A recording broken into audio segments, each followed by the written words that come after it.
to date with all the main news stories of the day with the news headlines at 1:30. We are talking, though, first about a man who has a lot in common with his dad, he says. They both love cycling and the outdoors, both bespectacled geeks, apparently, who somehow married women way out of their league, and both, annoyingly, with polycystic kidney disease. Well, Dan Norcott's father actually died back in 2004, but Dan has decided to raise money for the Leicester Kidney Care Appeal, and he joins us with the story this afternoon on the programme. Dan, I saw you earlier coming in with your bike. It's about, you're going to be pedalling and doing lots of it. Yeah. But talk to me about polycystic kidney disease. Okay, well, it's...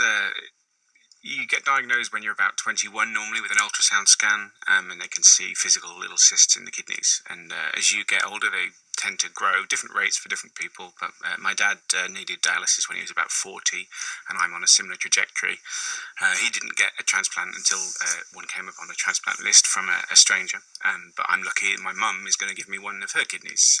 I tried to get her to give me both, but she wasn't into that for some reason. And in the summer, my kidneys will be bad enough to need that. So, rather than just be worried about that, I thought I'd try and do something crazy to raise money to help research into kidney disease, which is really common.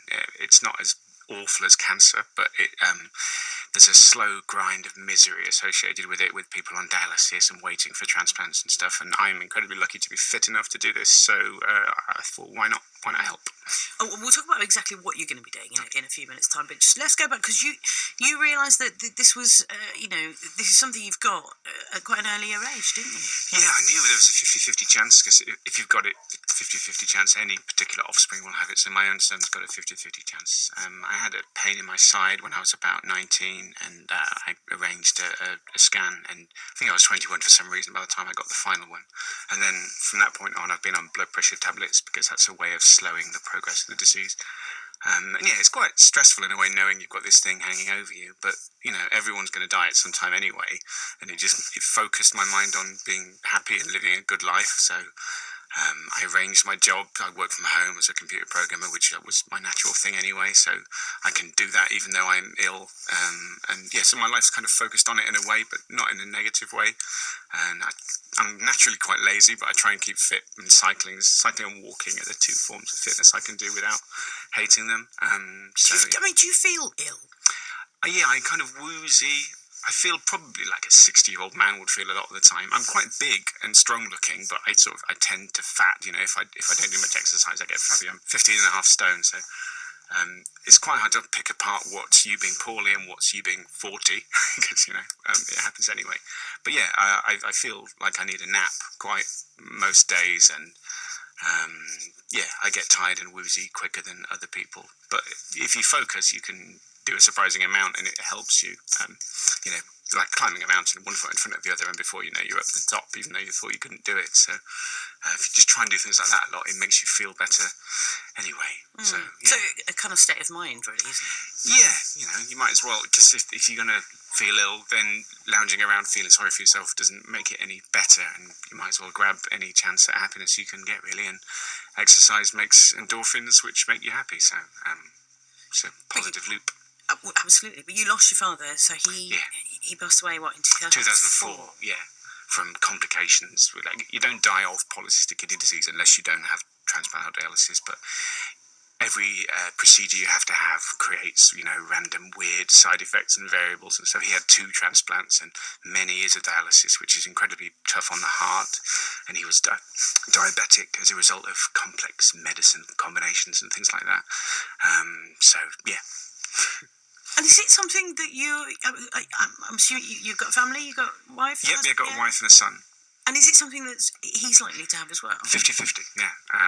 But, it's not the worst thing in the world, because you get your youth, if he has it, he's likely to be healthy-ish until he's 40-odd like me, and then there'll be the incremental improvements in care that there already have been, and, maybe even big crazy ones like 3D printed kidneys and xenotransplantation, which is animal, like pig kidneys and things like that, which you don't want to promise someone's going to be there, but there's, it's getting better all the time. Yeah, I mean, it's the research is kind of like vital, isn't it? Yeah, well, 50 years ago, I'd be dead. if it wasn't, all the things that they can do now. And my grandma had it, and she died young. And then my dad had it, and they gave him 15, 20 years of extra life, and hopefully I'll get even more. So look, you kind of got cycling gear on as well. Yeah. I saw you lock at your bike earlier Yeah. as well here at BBC Radio Leicester. You're going to try and raise as much money as you can for kidney research. Yeah, it's Leicester, a charity called the Kidney Care Appeal, which is run by Leicester Hospitals Charity, and part of the reason I chose it is that they do exercise research to see if it can help dialysis patients and other kidney patients to help their outcomes. And because I wanted to do cycling, it seemed a perfect fit. And yeah, raising money for those guys sounded like a good thing to do. So what exactly have you planned? We're going to take 10 days of it, going 45 to 50 miles a day, down to London, and then from London there's a new cycle route called the Avenue Verte, or Vert, however you're supposed to pronounce it, which is under construction, but it's cycle paths all the way from London to Paris, so you'll be able to go off-road on green lanes and nice things all the way there. Some of it's still road, but so we'll tootle across on there, get the ferry from Newhaven to Dieppe, and just go there in 9 separate rides with one rest day in the middle. I think we'll be okay. It's not a hugely ambitious target each day, because a proper fit person could do 150 miles in a day, but I'm a bit slow. I'm like 9 to 12 miles an hour on average, which is 4 times slower than a Tour de France person cruising.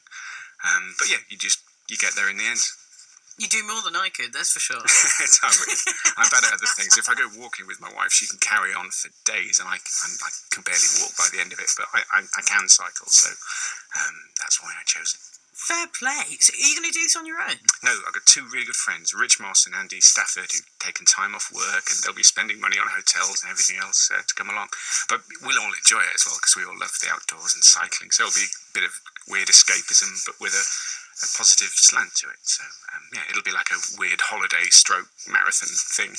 And soaking up the views as well, I hope, if you get the opportunity. Yeah, some of the routes just before Paris look amazing. There's a huge area of parkland just west of it, which looks great. But some of central London's going to be dicey, I'm sure. But I've got a sat-nav on my bike that shows you where to go on the bike paths and stuff. But yeah, we'll get lost every now and again, but it'll be fun. So when are you doing this? When do you May the 3rd, I think we're setting off. Just because that seemed like the best toss-up between it taking... I don't want to be too ill by the time we go, but I don't want it to be too cold either and rainy, because April, I'm sure it'd just be rain the whole time. May. And of course you want to raise as much money as you can, so you want people to sponsor you. Yeah. How do people do that? I've got a website. It's pedalingtoparis.com, where you'll also see a comic strip I had my friend make for me, which I thought was a good way of getting across what I'm doing. And there's a link to my Just Giving page, where you can see what's going on. We've got nearly £4,000 already, which is really good. The original target was 5,000. Yeah, which I kind of made up because I had no idea what I'd be able to raise, but I'd be very happy with anything, really. Well, look, I'm sure you'll manage to raise loads more, and let us know when you set off. Yeah, I will do. Thanks. And then we'll see how you get on with that. Great. 388 miles. Yeah, ish. Yeah, we'll probably go a bit more when we get lost. Yeah. Well, good luck with it, Dan. Okay. Thank you for joining us on the programme this afternoon. Pedaling to Paris is the website. So it's pedalingtoparis.com. If you just type that in on the internet into the search engine, details will come up. We'll follow Dan and his progress on the lunchtime show. Almost 1:25. This is Daft Punk featuring Pharrell Williams.